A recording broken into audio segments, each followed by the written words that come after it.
College campus ಕಾರ್ಯಕ್ರಮಕ್ಕೆ ಸ್ವಾಗತ. ನಾನು ಚೈತ್ರಾಂಚನ್. ಕಾಂಪಿಟೇಟಿವ್ ವರ್ಲ್ಡ್ನಲ್ಲಿ ಜೀವನದ ಪ್ರತಿ ಹಂತದ ಆಯ್ಕೆಯಲ್ಲಿ ಜಾಣ್ಮೆ ಅಗತ್ಯ ಇರುತ್ತೆ. ವಿಶೇಷವಾಗಿ ವಿದ್ಯಾಭ್ಯಾಸದ ವಿಚಾರದಲ್ಲಿ ಜಾಣ್ಮೆ ಮಾತ್ರ ಸಾಲುವುದಿಲ್ಲ, ಜೊತೆಗೆ ಉತ್ತಮ ಮಾರ್ಗದರ್ಶಕರ ಅಗತ್ಯನೂ ಇದೆ. ಇವತ್ತಿನ ಕಾರ್ಯಕ್ರಮದ ಉದ್ದೇಶ ಕೂಡ ಇದೇನೆ. ಎಜುಕೇಷನ್ ಎಕ್ಸ್ಪರ್ಟ್ ಮೂಲಕವಾಗಿ ಉನ್ನತ ವ್ಯಾಸಂಗದಲ್ಲಿ ನಿಮ್ಮ ಮುಂದಿನ ಆಯ್ಕೆಗಳು ಹಾಗೆ ಅದಕ್ಕೆ ಬೇಕಿರುವಂತ ತಯಾರಿ ಇವೆಲ್ಲವನ್ನ ತಿಳಿಸುವಂತ ಕಾರ್ಯಕ್ರಮವೇ ಕಾಲೇಜ್ ಕ್ಯಾಂಪಸ್. UPSC ಮಾಡಬೇಕು, ಉನ್ನತ ಹುದ್ದೆಗೆ ಇರಬೇಕು ಅನ್ನೋದು ಲಕ್ಷಾಂತರ ಜನರ ಕನಸು. ಆದರೆ ಎಷ್ಟೋ ಜನ ಎಡಬಹುದು ಸರಿಯಾದ ಮಾರ್ಗದರ್ಶಕರು ಇಲ್ಲದೇನೆ. ಒಂದೊಳ್ಳೆ ಕೋಚಿಂಗ್ ಸೆಂಟರ್ ನಿಮ್ಮ ಜೀವನದ ದಿಕ್ಕನ್ನೇ ಬದಲಾಯಿಸಿ ಬಿಡುತ್ತೆ. ನಿಜ, ನಾವಿವತ್ತು ಈ ರೀತಿ 10 ಜನರ ಕಾಂಪಿಟೇಟಿವ್ ಎಕ್ಸಾಮ್ ಕನಸನ್ನ ಉತ್ತಮ ರ್ಯಾಂಕಿಂಗ್ ಜೊತೆಗೆ ನನಸು ಮಾಡಿದಂತ ಇನ್ಸೈಟ್ಸ್ IAS ಬಗ್ಗೆ ಸಂಪೂರ್ಣವಾಗಿ ತಿಳಿತಾ ಹೋಗೋಣ. ನಿಮ್ಮ UPSC ಕನಸಿಗೆ ಇನ್ಸೈಟ್ಸ್ IAS ಹೇಗೆ ಸಹಾಯ ಆಗುತ್ತೆ, ಯಾಕೆ ನೀವು ಇದನ್ನೇ ಆಯ್ಕೆ ಮಾಡಬೇಕು, ಇವತ್ತಿನ ನಮ್ಮ ಅತಿಥಿ ಜೊತೆ ಮಾತನಾಡ್ತಾ ಹೋದ್ರೆ ನಿಮ್ಮೆಲ್ಲ ಪ್ರಶ್ನೆಗಳಿಗೆ ಉತ್ತರ ಸಿಗುತ್ತೆ. ನಮ್ಮ ಜೊತೆಗಿದ್ದಾರೆ UPSC ಸರ್ಕಲ್ನಲ್ಲಿ ಫೇಮಸ್ ಫೇಸ್ ಇನ್ಸೈಟ್ಸ್ IASನ ಫೌಂಡರ್ ಹಾಗೆ ಡೈರೆಕ್ಟರ್ ವಿನಯ್ ಕುಮಾರ್ GB. ಬನ್ನಿ ಅವರೊಂದಿಗೆ ಮಾತನಾಡೋಣ. ನಮಸ್ತೆ, ಕಾರ್ಯಕ್ರಮಕ್ಕೆ ಸ್ವಾಗತ ನಿಮಗೆ. ನಮಸ್ತೆ, ಥ್ಯಾಂಕ್ ಯು. ಬಹುಶಃ ಬಹಳ ವರ್ಷಗಳಿಂದ ನಾವು ಗಮನಿಸ್ತಾ ಹೋದ್ರೆ ಇತ್ತೀಚೆಗೆ UPSCಗೆ ಇರುವಂತ ಡಿಮಾಂಡ್ ಆಗಿರ್ಬೋದು, ಅದನ್ನು ತೆಗೆದುಕೊಳ್ಳುವಂತ ಜನಸಂಖ್ಯೆ ಆಗಿರ್ಬೋದು, ಬಹಳ ಗಣನೀಯವಾಗಿ ಏರಿಕೆಯನ್ನ ಕಾಣ್ತಾ ಇದೆ. ಏನ್ ಕಾರಣ ಅನ್ಸುತ್ತೆ ನಿಮ್ಗೆ? ಸೊ ಹೋದ ವರ್ಷ UPSC ಪ್ರಿಲಿಮ್ಸ್ ಬರೆದವ್ರ ಸಂಖ್ಯೆ 11,50,000. ಅದು ಮುಂಚೆ 9 ಲಕ್ಷ ಇರ್ತಾ ಇತ್ತು, ಅದಕ್ಕಿಂತ ಮುಂಚೆ 8 ಲಕ್ಷ ಇರ್ತಾ ಇತ್ತು. ಅಂದರೆ ಅಪ್ಲಿಕೇಶನ್ ಹಾಕಿದವರು ಅದರಲ್ಲಿ ನಿಯರ್ಲಿ 5 to 6 lakh ಪ್ರಿಲಿಮ್ಸ್ ಎಕ್ಸಾಮ್ನ ಬರೀತಾರೆ. ಈ ಸಂಖ್ಯೆ ಏನಕ್ಕೆ ಜಾಸ್ತಿ ಆಗಿದೆ ಅಂದರೆ ಪೋಸ್ಟ್ ಕೋವಿಡ್, ಎಸ್ಪೆಷಲಿ ಕೋವಿಡ್ ಟೈಮಲ್ಲಿ ಏನಾಯಿತು ಅಂತಂದರೆ ಎಷ್ಟೊಂದು ಜನ ಜಾಬ್ಲೆಸ್ ಆದರು.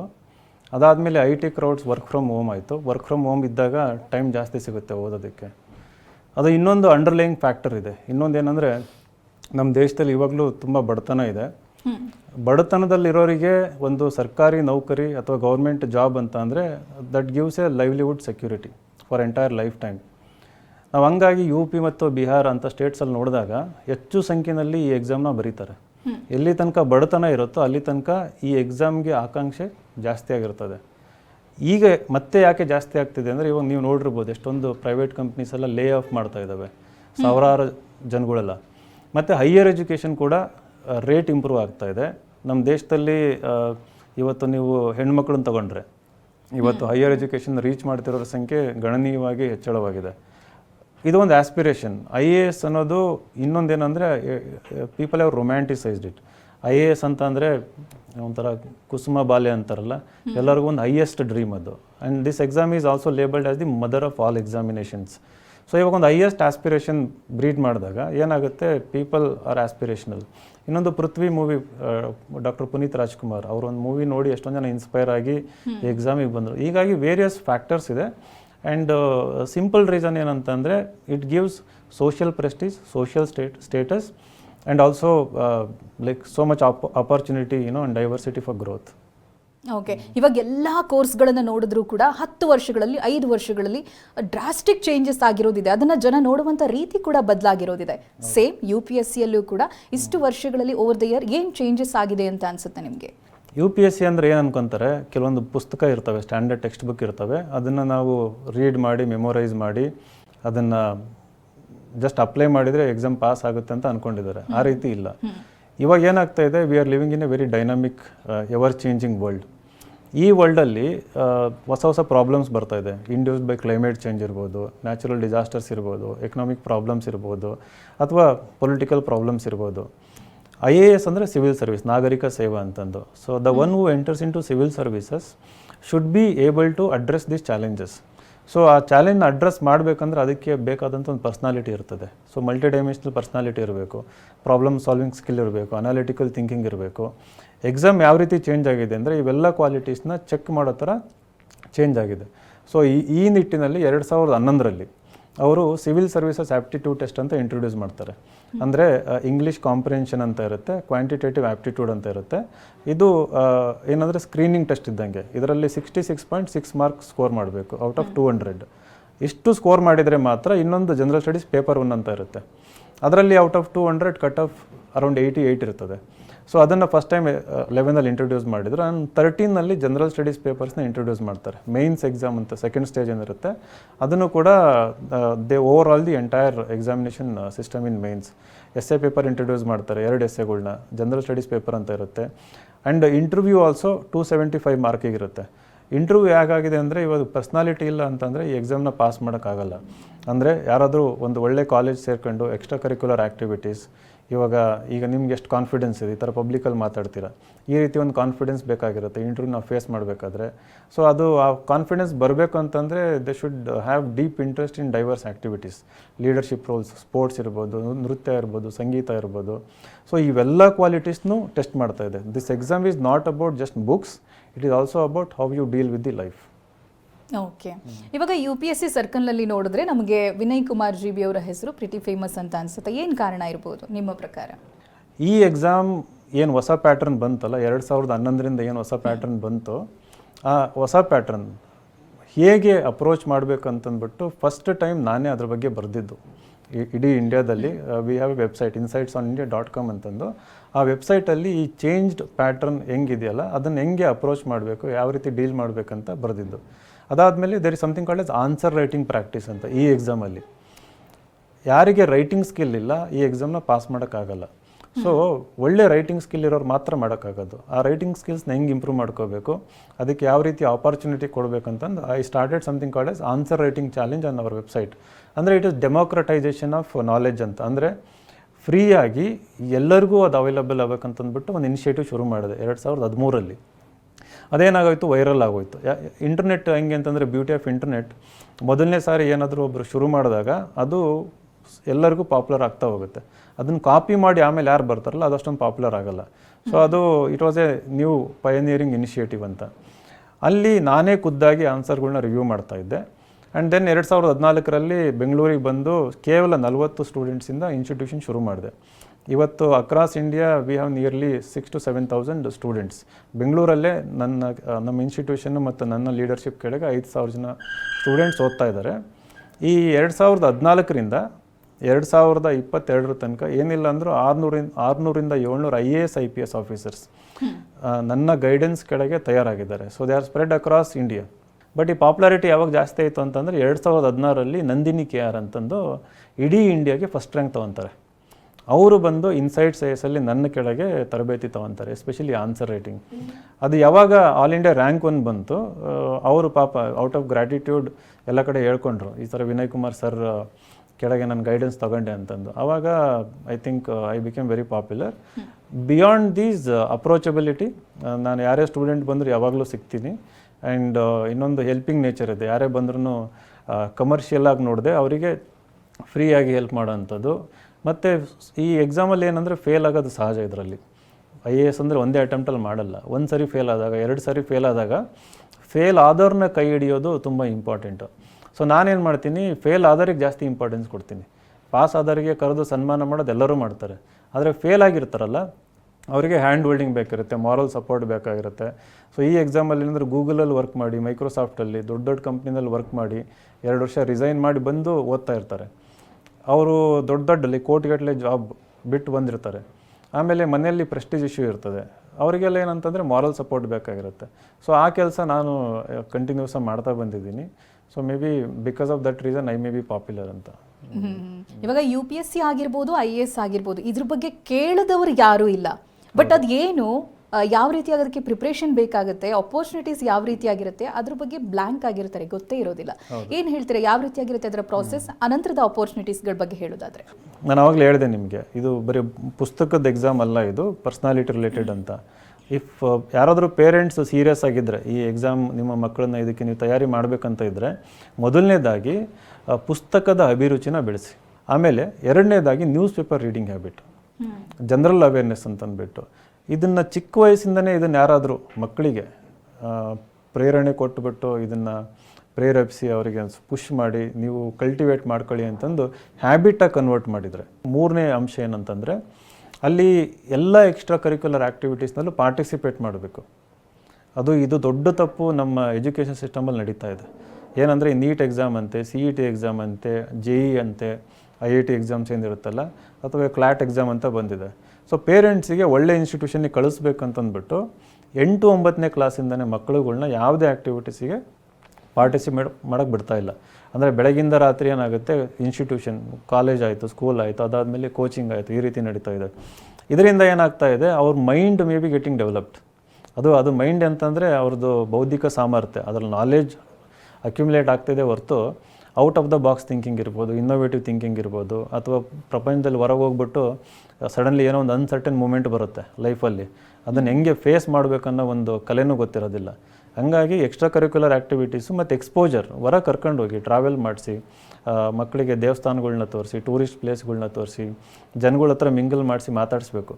ಇಷ್ಟನ್ನು ಡಿಗ್ರಿ ತನಕ ಯಾರಾದರೂ ಮಾಡಿದರೆ, ಪುಸ್ತಕ ಓದೋದು, ನ್ಯೂಸ್ ಪೇಪರ್ ಓದೋದು extra curricular, 80% of UPSC preparation is done. ಅದಾದಮೇಲೆ ಬಂದು ನಾವೇನು ಟೆಸ್ಟ್ಗಳು ಕೊಡ್ತೀವಿ, ಎಕ್ಸಾಮ್ಸ್ ಕೊಡ್ತೀವಲ್ಲ, ಅದನ್ನು ಬರೀರಿ, ನಮ್ಮನ್ನು ಅಪ್ರೋಚ್ ಮಾಡಿ ಎಕ್ಸಾಮಿಗೆ ಎಕ್ಸಾಕ್ಟ್ಲಿ ಏನು ಬುಕ್ಸ್ ಓದಬೇಕಂತ ಕೇಳಿ, ಅವಾಗ ಅಷ್ಟೊಂದು ಓದಿದರೆ ಆಗೋಗುತ್ತೆ.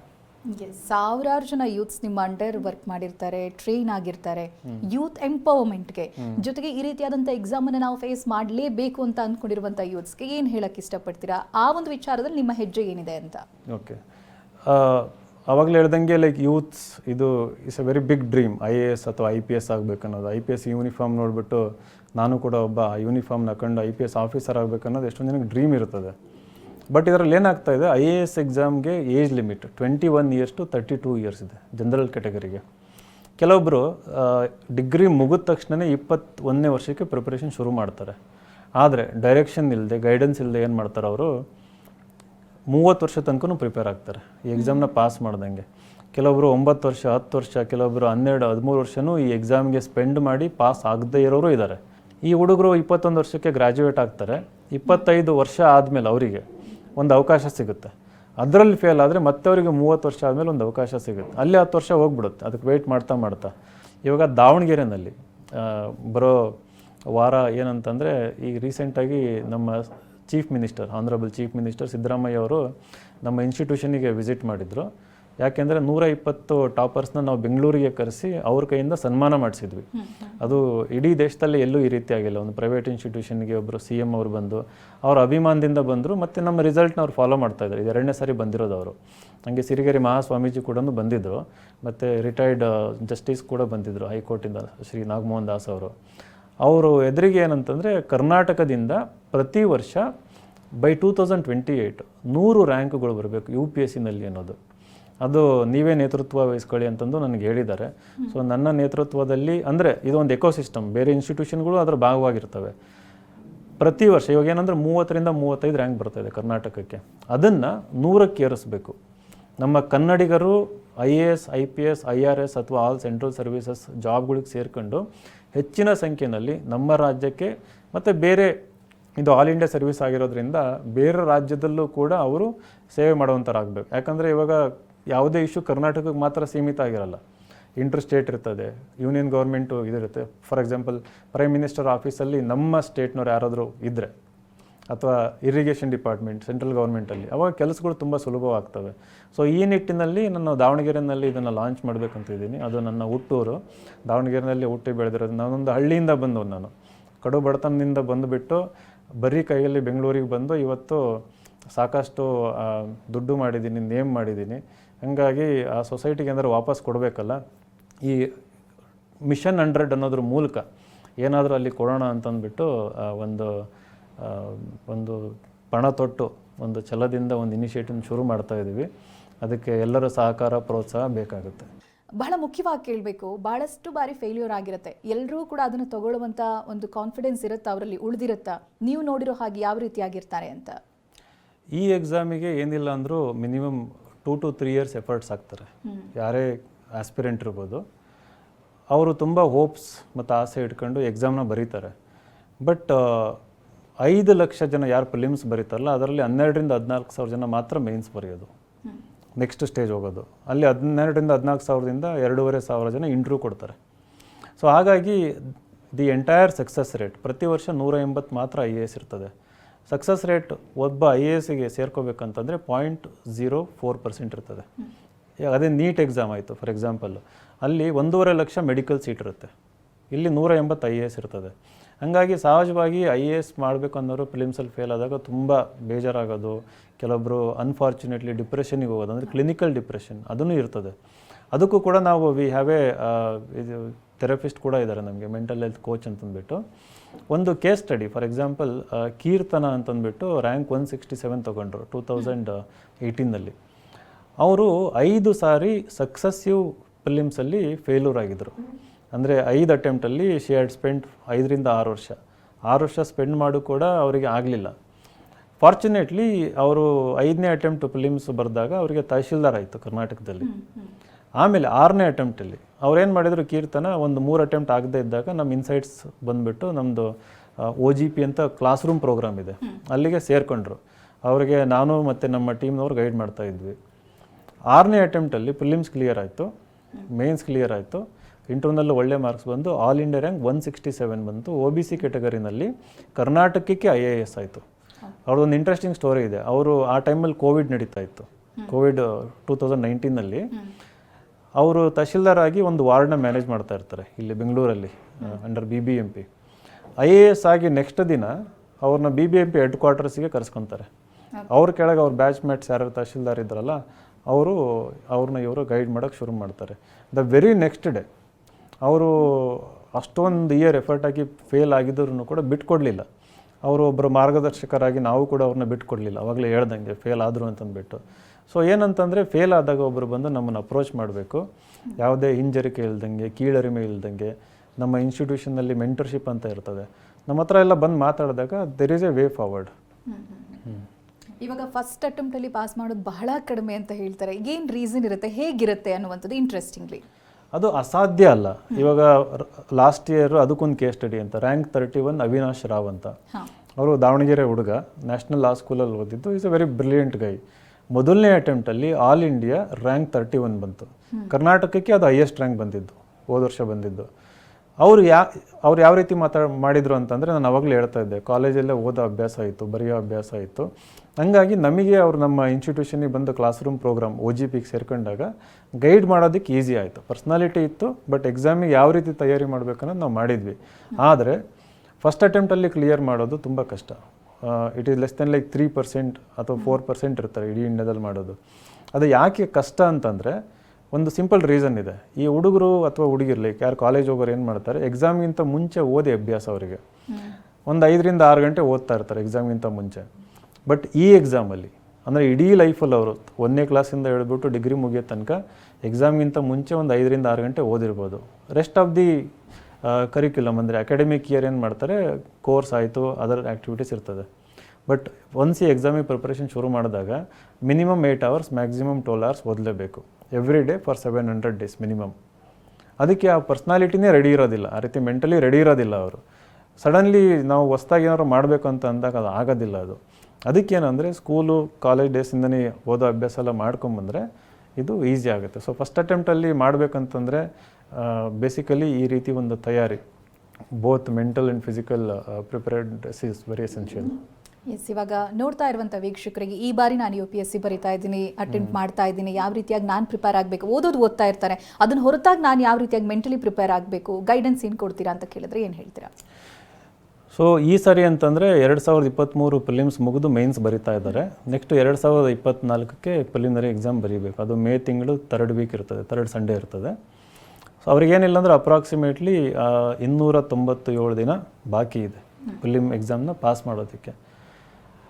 ಒಂದು ತಪ್ಪನ್ನೇನು ಅವಾಯ್ಡ್ ಮಾಡಬೇಕಂದ್ರೆ, ಕೇವಲ ಪುಸ್ತಕ ಓದಿ ಅಂದರೆ ಒಂದು ಲಕ್ಷ್ಮೀಕಾಂತ್ ಅಂತ ಒಂದು ಬುಕ್ ಇದೆ, ಇಂಡಿಯನ್ ಪಾಲಿಟಿ ಅಂತಂದ್ಬಿಟ್ಟು. ಏನು ಮಾಡ್ತಾರೆ, ಅದನ್ನು 4-5 ಸಾರಿ ಓದ್ಬಿಟ್ಟು ಆ ಪುಸ್ತಕ ಓದಿದ್ದೀನಿ ನಾನು, ಅದರಲ್ಲಿ ಯಾವುದೇ ಕ್ವಶನ್ ಬಂದರೂ ಪಾಸ್ ಮಾಡ್ತೀನಿ ಅಥವಾ ಕರೆಕ್ಟ್ ಮಾಡ್ತೀನಿ ಅನ್ನೋ ಒಂದು ರಾಂಗ್ ನೋಷನ್, ಬಿಲೀಫ್ ಇದೆ ಇಲ್ಲಿ. ಯಾಕೆ ರಾಂಗ್ ನೋಷನ್ ಅಂದರೆ, UPSC ಆಗಲೇ ಹೇಳ್ದಂಗೆ ಎಕ್ಸಾಮಿನೇಷನ್ ಟ್ರೆಂಡ್ ಚೇಂಜ್ ಆಗಿದೆ, ಕ್ವಶನ್ ಕೇಳೋ ರೀತಿ ಬದಲಾಗಿದೆ, ಮೋರ್ ಆಫ್ ಅಪ್ಲಿಕೇಶನ್ ಓರಿಯೆಂಟೆಡ್ ಇರ್ತದೆ ಅದು. ಸೊ ಅವ್ರು ಏನು ಮಾಡಬೇಕು, ನೆಕ್ಸ್ಟ್ ಇಯರ್ ಪಾಸ್ ಮಾಡಲೇಬೇಕು ಅಂದವರು ನನ್ನ ಅನುಭವದ ಪ್ರಕಾರ ಏನಿಲ್ಲ ಅಂದರೂ ಒಂದು 20,000 ಕ್ವಶನ್ಸ್ನ ಸಾಲ್ವ್ ಮಾಡಬೇಕು. ನಾನು ಕಡಿಮೆ ಟೈಮ್ ಇರೋದ್ರಿಂದ ಡೈರೆಕ್ಟಾಗಿ ಹೇಳ್ತಾ ಇದ್ದೆ, ಒಂದು 20,000 ಮಲ್ಟಿಪಲ್ ಚಾಯ್ಸ್ ಕ್ವಶನ್ಸ್ನ ಟಾರ್ಗೆಟ್ ಇಟ್ಕೋಬೇಕು. ಅದನ್ನು ಈಗಲಿಂದನೇ ಶುರು ಮಾಡಿದರೆ ಒಳ್ಳೆಯದು. ಜನವರಿಯಿಂದ ಶುರು ಮಾಡೋಕ್ಕೆ ಹೋಗ್ತಾರೆ, ನಾನು ಪ್ರಿಲಿಮ್ಸಿಗೆ ಜನವರಿ ಆದಮೇಲೆ ಮಾಡ್ತೀನಿ, ಅಲ್ಲಿ ತನಕ ಮೇನ್ಸ್ ಅಂತ, ಅದು ರಾಂಗ್. ಅದು ಎರಡನೇದು, ಎಕ್ಸ್ಟ್ರಾ ಬುಕ್ಸ್ ಓದೋದನ್ನು ಅಭ್ಯಾಸ ಮಾಡ್ಕೋಬೇಕು. ಅಂದರೆ ಕೆಲವೊಬ್ರು ಏನು ಮಾಡ್ತಾರೆ, ಎಕ್ಸಾಮ್ ಅಂದರೆ ಇವೇ ಬುಕ್ಸ್ ಓದಬೇಕು, ನಾನು ತಿರ್ಗಾ ಮುರುಗ ಆಗೋಗುತ್ತೆ ಅಂತಂದ್ಬಿಟ್ಟು. ಹಂಗಲ್ಲ, ಅದ್ರ ಬದಲು ಎಕ್ಸ್ಟ್ರಾ ಬುಕ್ಸ್ ಲೈಕ್ ನಾನ್ ಫಿಕ್ಷನ್ ಇರುತ್ತೆ, ಫಿಕ್ಷನ್ ಇರುತ್ತೆ. ಫಿಕ್ಷನ್ ಅಂತಂದರೆ ಇವಾಗ ಲಿಯೋ ಟಾಲ್ಸ್ಟಾಯ್ ಬುಕ್ಸ್ ಇರ್ಬೋದು, ಚಾರ್ಲ್ಸ್ ಡಿಕೆನ್ಸ್ ಇರ್ಬೋದು, ದಾಸ್ತೋವ್ಸ್ಕಿ ಲೈಕ್ ರಷ್ಯನ್ ಲಿಟ್ರೇಚರ್ ಇರ್ಬೋದು. ಅಥವಾ ನಾನ್ ಫಿಕ್ಷನ್ ಅಂತ ಬಂದರೆ ಅಮರ್ತ್ಯ ಸೇನ್ ಅವ್ರು ಬರೆದಿದ್ದಾರೆ, ಅಭಿಜಿತ್ ಬ್ಯಾನರ್ಜಿ ಲೈಕ್ ನಮ್ಮ ಎಕನಾಮಿಸ್ಟ್ ಅವರೆಲ್ಲ ಬರೆದಿದ್ದಾರೆ. ಸೈನ್ಸ್ ಫಿಕ್ಷನ್ ಇರ್ಬೋದು, ಸೈನ್ಸ್ ರಿಲೇಟೆಡ್ ನಾನ್ ಫಿಕ್ಷನ್ ಇರ್ಬೋದು. ವರ್ಷಕ್ಕೆ ಒಂದು 20ರಿಂದ 30 ಬುಕ್ನ ಟಾರ್ಗೆಟ್ ಇಟ್ಕೋಬೇಕು. ಇವಾಗ ಥ್ರೂ ವೆಬ್ ಪೋರ್ಟಲ್ ಕೂಡ ಡಿಮಾಂಡಲ್ಲಿ ಇದೆ ಅಂತ ಹೇಳಬೇಕಾ? ಹೌದು, ಆನ್ಲೈನ್ ಸ್ಟಡಿಯಲ್ಲಿ. ಹೌದೌದು, ಅದನ್ನು ತುಂಬ ಡಿಮ್ಯಾಂಡಲ್ಲಿದೆ.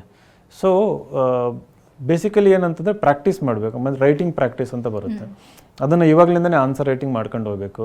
ಆನ್ಸರ್ ರೈಟಿಂಗ್ ಮಾಡಿದರೆ ಒಂದು ನಾಲೆಡ್ಜ್ ಏನಿದೆ ಅದು ಡೆಪ್ತ್ ಗೇನ್ ಆಗುತ್ತೆ. ಈಗ ಆರ್ಟಿಫಿಷಿಯಲ್ ಇಂಟೆಲಿಜೆನ್ಸ್ ಮೇಲೆ ನಾನು ಒಂದು 5 ಆನ್ಸರ್ ಬರೆದ್ರೆ ಯಾವುದೇ ಕ್ವಶನ್ ಆರ್ಟಿಫಿಷಿಯಲ್ ಇಂಟೆಲಿಜೆನ್ಸ್ ಮೇಲೆ ನಾನು ಹ್ಯಾಂಡಲ್ ಮಾಡ್ಬೋದು. ಇವರು ಆನ್ಸರ್ ರೈಟಿಂಗ್ ಮಾಡೋದಿಲ್ಲ ಎಷ್ಟೊಂದು ಜನ, ಏನಂದರೆ ಅದನ್ನು ಪೋಸ್ಟ್ಪೋನ್ ಮಾಡ್ತಾ ಇರ್ತಾರೆ.